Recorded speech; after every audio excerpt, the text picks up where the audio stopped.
Hi guys, welcome to the channel. Today we just want to run through a few things. The transfer season has just transfer window has just ended. Some shockers, some heartbreaks, some excitement. We have here Woody, Angel Diaby, AOC, and my humble self, Tolushe. So guys, what's up? What's the season like? What's the window like for each of you? We have three Man U fans here. I'm the only Arsenal fan. Well, let's see how it goes. Woody, what's up? What are your thoughts? Hi guys, I'm good. The transfer window has been crazy, especially for favorable for player teams like Liverpool and Arsenal and Chelsea. And with Liverpool, Isak going to Liverpool, I don't know what to expect with that forward. What I was wishing that they had Isak before they played against Arsenal, so the whooping would be mad, like would be very good. But again, that didn't happen. So we're hoping that the second leg. I know Tubisha is not happy about this statement, but we're hoping that the second leg would be a goal first for Liverpool. But again, we cannot trust. Yeah, we can't trust Liverpool because they have a lot. They probably even have a situation where they don't know. They might have a challenge of who to pick between Ekitike or Isak, or if they would combine them, like AJ Diaby said one time. So I think I want to hear Diaby's opinion on this, but that's my short opinion. Diaby, what are your thoughts? Now Liverpool has Ekitike and Isak.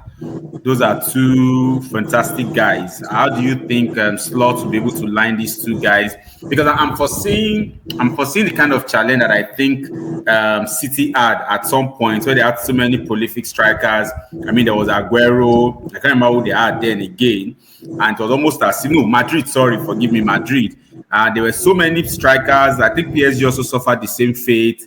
And who to actually throw up there was almost like a challenge because it was star-studded. But let me hear your thoughts. How do you think Slot would line up now that he has Isak and Ekitike? And this young boy who came up the match before Arsenal's game is in Newcastle. That guy seems to be the Nigerian guy. No, he's Ghanaian. He's Ghanaian. Is it Ghanaian? Yeah, I think it's Ghanaian. Is it Osula? Is it Osula? No, not Osula. Ungu something. The guy that scored against Newcastle. Yeah. I think he's Nigerian. We can confirm that later. But the guy is Yeah, I'm checking. You like some mutes. Meanwhile, I think the transfer window was an exciting one, probably the most in recent years. I'm eager to see how Newcastle would combine their attacking signings, especially Ekitike and Isak. I'm really eager. Of course, I know that they need depth in strength. And they've lost Jota due to unforeseen circumstances. They sold Nunes and Luis Diaz, so I think it's exciting to see how they would combine. But I think Isak is a very good signing and probably adds 10 more points to whatever they had last season. Mind you, like that's how good I think Isak can be. And Arsenal also had a good transfer window. Yes, 10 more points. 10 more points. He can win them 10 more points. Like that's how good I think he is. Of course, you are looking at 10 more points as small, but let's say they were meant to get 80 or 85 points. With that extra 10 points, that's 95 points. That's huge. Yeah, it's huge. So just to run us through, the boy's name is Moha. His father is Nigerian. His mother is Guadeloupean. But the guy has been enlisted to play for England, and he most likely will get an English call-up. Tuchel is likely going to call him up for the English national team. But yeah, AOC, what's up? What's your take on this matter? Thank you very much, guys. I think it's a good problem to have for Liverpool. We've had similar cases when Ferguson was in charge of Man U, where you have Rooney, you have Tevez, you have Ronaldo, you have another attacker, I would say Jason Park, all of them put together, and he was able to manage them. And you see them well combining together, play good football, and all of that. So I would believe that it's something that is achievable. And I think if that's how we know if he's a good manager or not, having to combine them together and getting results is what we should look out for. But I think it's a good problem to have. If man, I'll be happy. Well, we need to choose from options up front. But unfortunately, we don't have that luxury. We don't have that options up front now. So I think it's a good problem for Liverpool to have. We'll see how they would navigate this terrain and see how they combine them together. But I believe strongly they can play. If Rooney and Tevez can play together in the past in the same team, then I want to see them play together. Great. So we've discussed Liverpool. We have three Man U fans here, and I just want to throw in something to the three of you.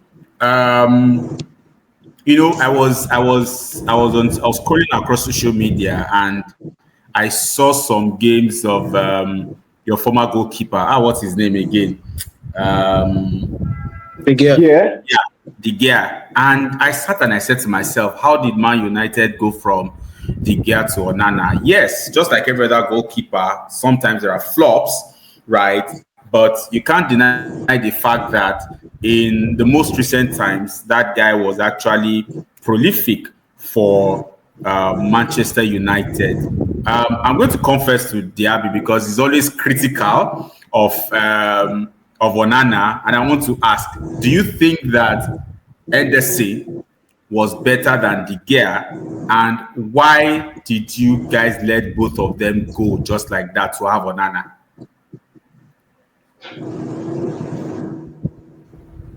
I think we should also remember that Onana was the best goalkeeper in the Champions League and in Italy 2 seasons ago.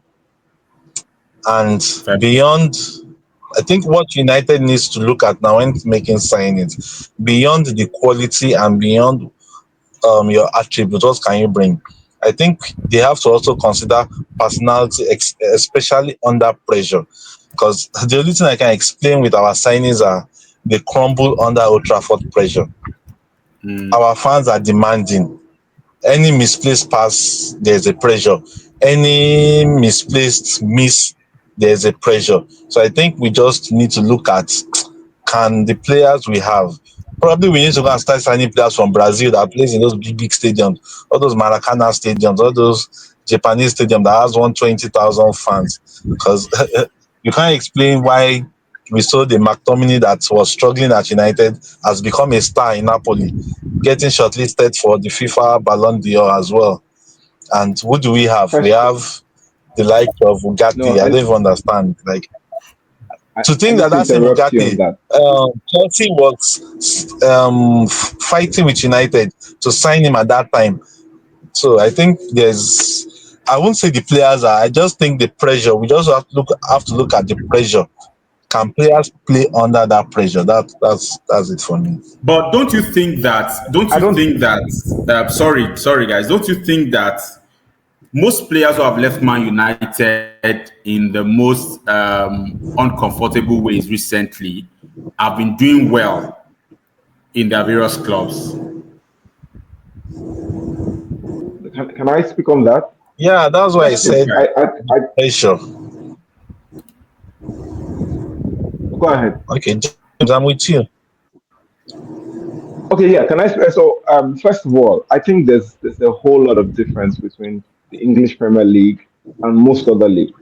If you look at it, most times when players come from outside the EPL, sometimes even from Spain, it takes a whole lot for them to fit in, and many times many of those guys flop. But if you have players leave the EPL and go to Spain or Italy, it's a different ballgame. And for Onana's case, Onana's situation, Onana did not crumble under Manchester United pressure. Onana is not good. He was really never good. He starts from 2 years ago that made him the best player in quote for Champions League. It's because they had a very good team, a very good defense. Everything was working fine. So you bring an average keeper to a struggling Manchester United that I think one of the reasons is they wanted the ball playing goalkeeper. You wanted the playing goalkeeper, and you have rigid defenders. What do you want? I don't know. How do you want that to work? Onana is not a shot stopper. The He's reason he not. was brought is because he was a ball playing goalkeeper. But you had rigid defenders that all they needed to do was defend and clear the ball out. So you're passing to them. Mistakes would definitely happen. Onana could not stop any of those goals from entering. In But it fact, wasn't like Onana this has at the an beginning. average, maybe not as you see, it has always been, bro.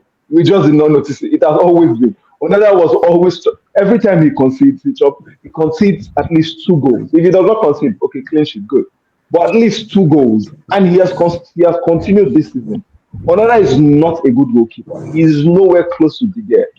Well, he's an Okay. African. No, He's no, no, no. He may our not be brother, close but to the gear. bro, He may it's not not be good. close to the gear. But is he close to Henderson? Uh, Ah, ah, disrespect, Seriously, disrespect. what do you have to where say is to it? I this? want to allow disrespect someone that has won 5 EPL titles, treble, Champions League with some African black goalkeeper that does not have a wrist to punch ball. No, no, no, no, no. That's far. That's far. No, I think Tolusha is talking about Anderson, not Ederson, not Man City's goalkeeper. He's talking No Man about City goalkeeper. Oh, Your talking own about goalkeeper your that you are second hoping for. oh, goalkeeper. oh. I for fear. No, No, far. but That's hard. truly, That's Ederson hard has to also compare. improved.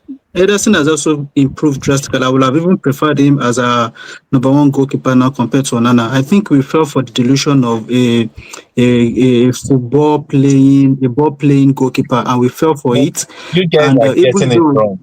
even though the As manager, at when the gear left, Mm-hmm. it was time for him to go. He was already making mistakes. Yes, he was still a True. good shot stopper, but the Premier League was already adapting, was revolving. We had the likes of Arsenal, Chelsea, Liverpool, who were feasting on set pieces. The gear crumbles under them as well.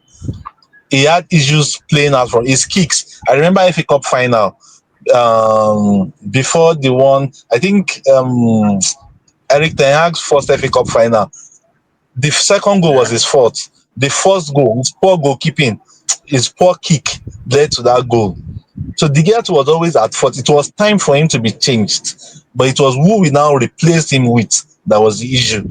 At the time De Gea left, I had no issue because he was already on the decline at that time, and he Mm-hmm. was on a free. If we had renewed his contract, maybe giving him 2 years, he would have still declined, waste of money. So I don't have issues with us replacing him, but the issue was who we replaced him with.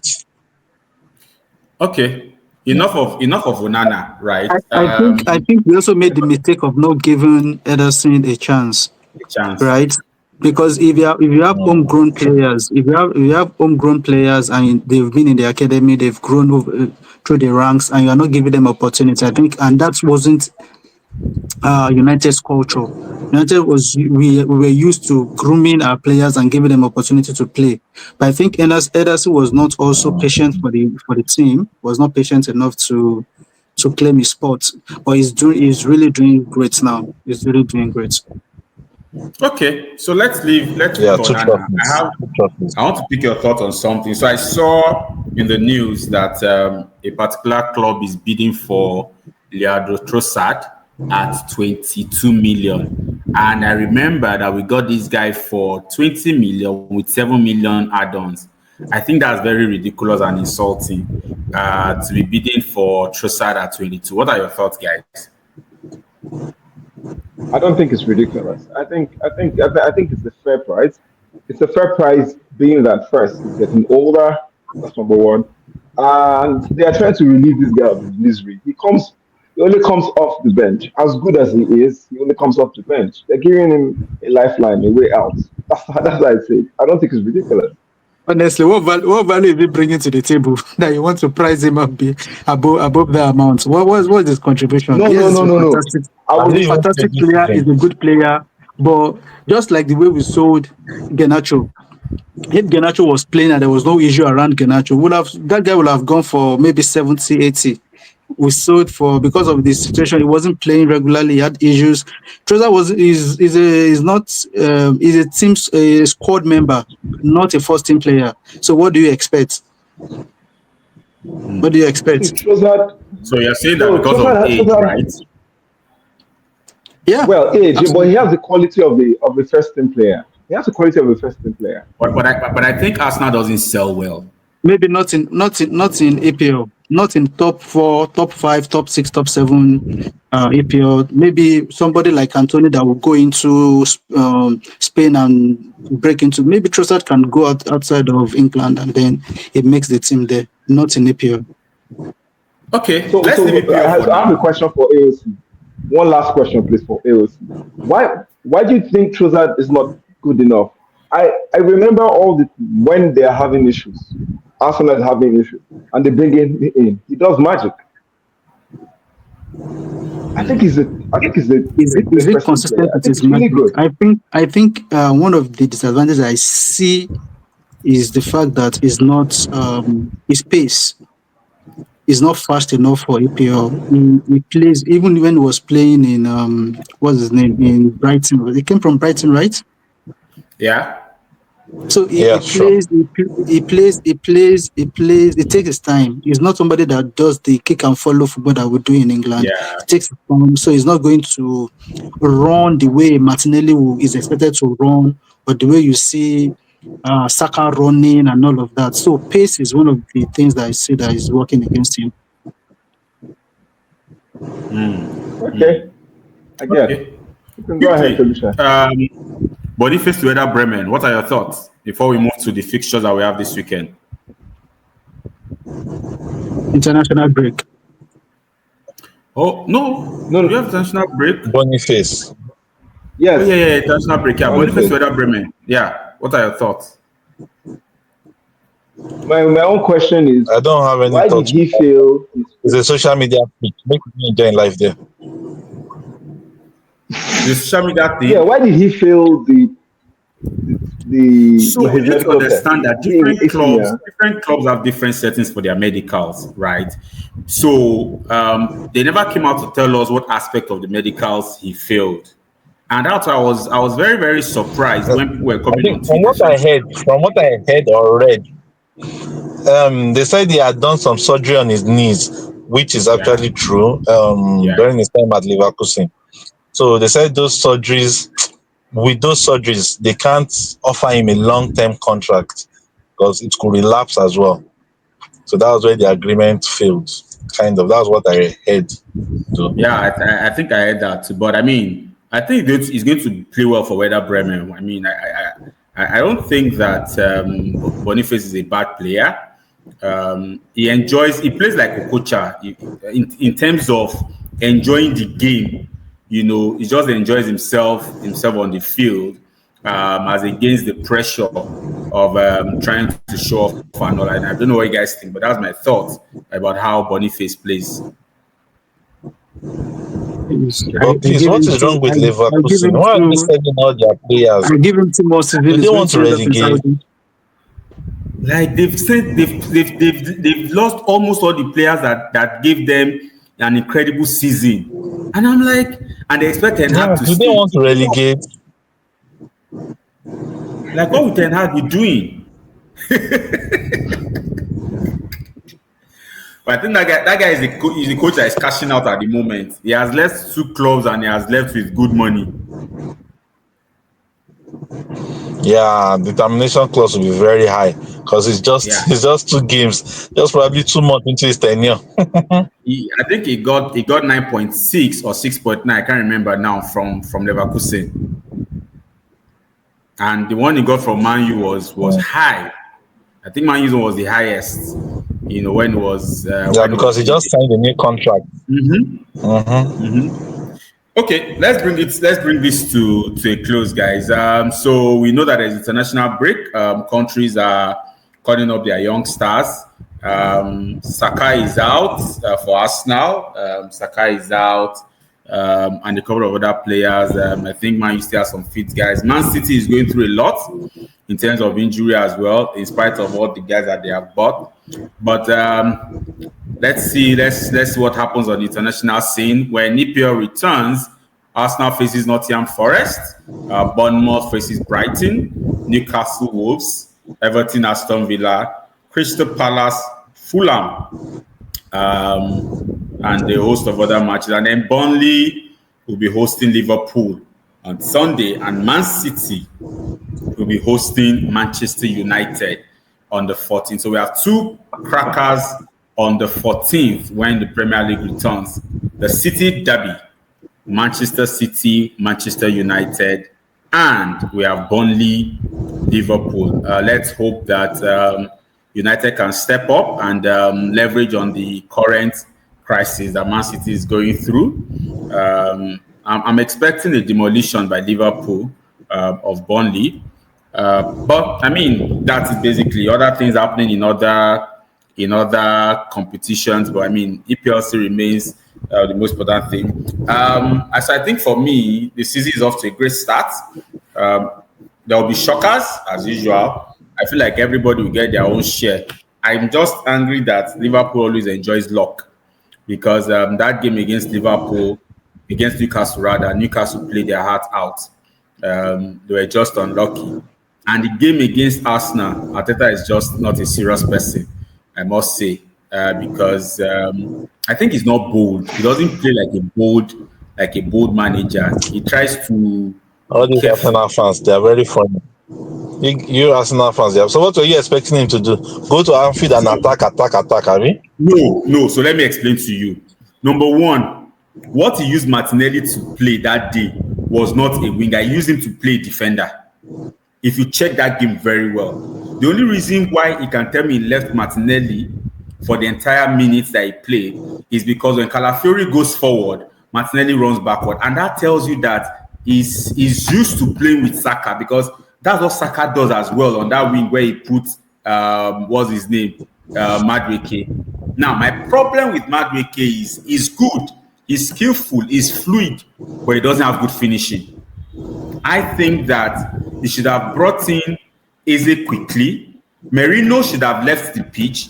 He should have brought in someone to replace Merino, playing right behind Gyökeres, and then Eze should have come in. So that way, even if Martinelli needs to track back, there is another person adding flair to the entire team in terms of not just speed, but also the ability to finish. Noni's finishings were the things that spoiled that day. He played good football, and Raya was playing with him. But I also think that there is a conspiracy not to send ball to Gyökeres, because why would you have a point man and he's practically not getting balls?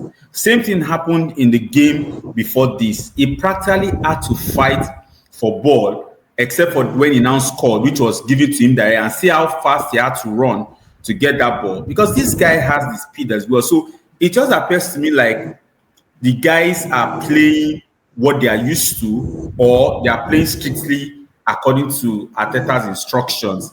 And for me, that has to change. If we are going to be competitive, we need to adapt our style. It appears to me that Arteta is used to Martinelli here, Saka here, the rest of it. So Saka is always getting the balls and trying to cut ball. People now know Saka's play style. They know Saka's play style. There is nothing. There is nothing unique.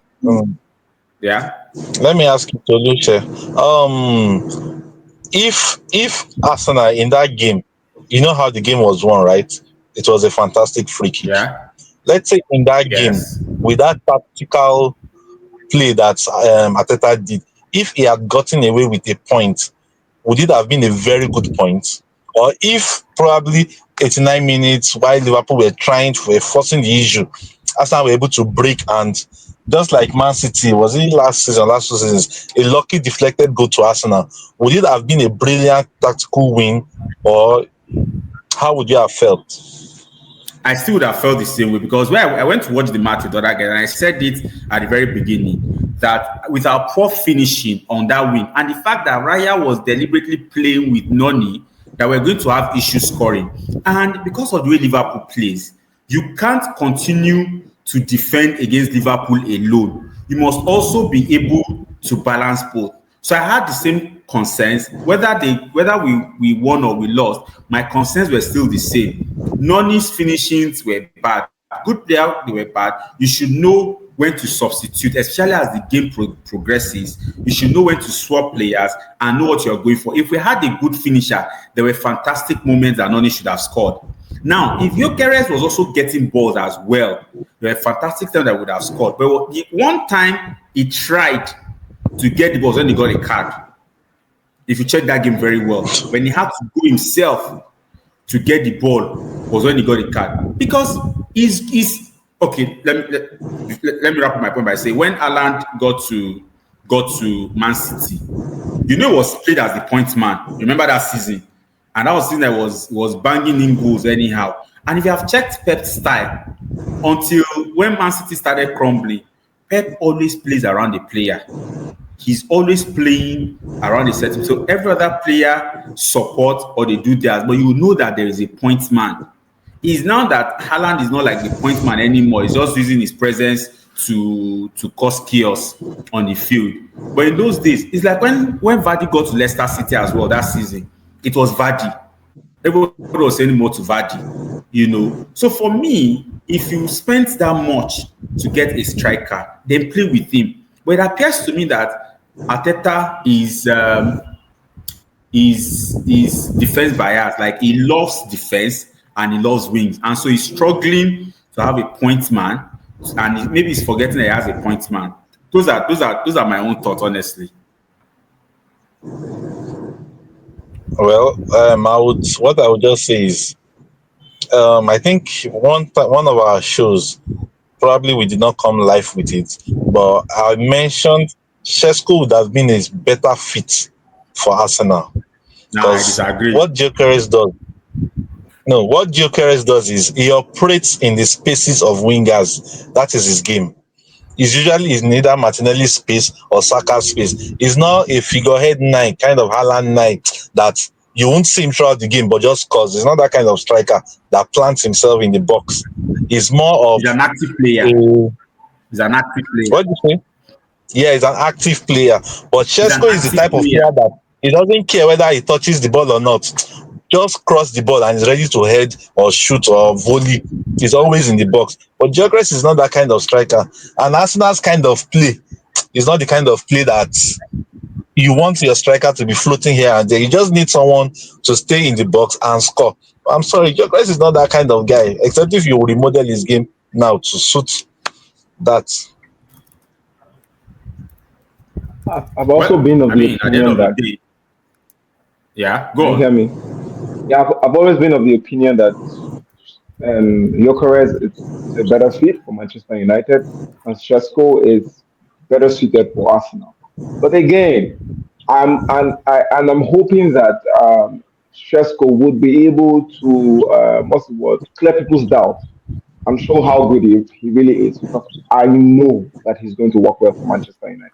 I think he's a fantastic striker, and I'm glad he did not go for Arsenal. If he went for Arsenal, Arsenal would be mad, would be unstoppable this season. That's my opinion. And like I said, I'm happy that he's not in Arsenal. Gyökeres is good, but Gyökeres would have, like Thierry said, Gyökeres would have to, or they would have to try to remodel Gyökeres to work according to Arsenal's style, and that's difficult for an almost established striker. That's too much to ask. Like, you just make him an average striker. That's all.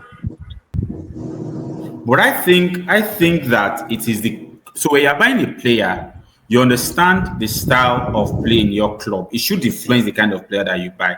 So if you buy a player that you think is not matching your style, it is you who should change that style to fit in the player that you are buying, not the player trying to adapt to the style. Well, let's see how he manages this going forward. I mean, the season is still very young, but it's at this young stage that we need to keep that up. Final word, guys, as we bring this to a wrap. Final words. AOC, what do you have to say to us as we go? Have a good weekend. Free weekend of football. Bond with your family. Enjoy your family. The final words from this weekend for me is Manchester United is ahead of Man City for the very first time in a long time. That's good news.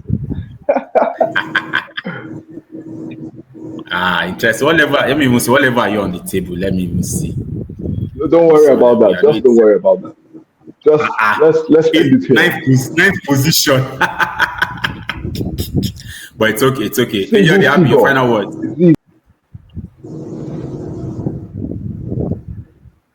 Angel, they have your final words.